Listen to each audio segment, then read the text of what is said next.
In this letter, we address a knowledge gap in the intersection and boundaries between laws and circular policies, business models, and practices.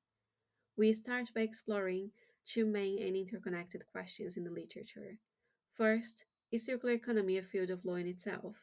And second, what role other fields of law play in the circular economy? Particularly in the second question, the regulatory landscape can be framed as either a barrier or a driver to circular economy.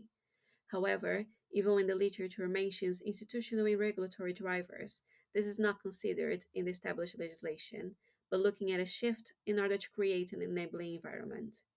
Following that, we present four illustrative examples of how the enforcement of traditional legal concepts run counter to circular innovation, such as intellectual property rights in competition law versus right to repair policies, also intellectual property rights versus reuse and upcycle of textile products, property rights versus product as a service, and the legal definition of waste versus substance and product regulation.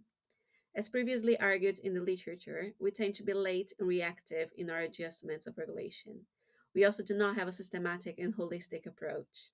That said, we then borrow elements of the framework towards adaptiveness and resilience from the literature on adaptive law. More and more, adaptiveness is key, and circular innovation requires adaptation to evolving and uncertain contexts. Adaptive legal frameworks introduce a new resilience-based paradigm and facilitates the adaptive capacities and reduce vulnerabilities to socio-ecological issues.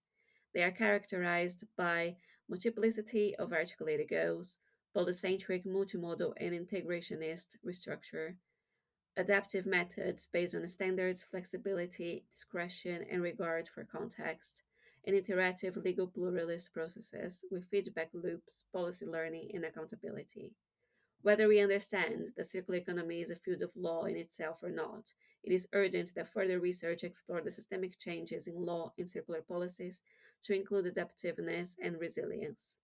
It could also avoid cooptation of social justice projects within circular innovation by more powerful and linear interests.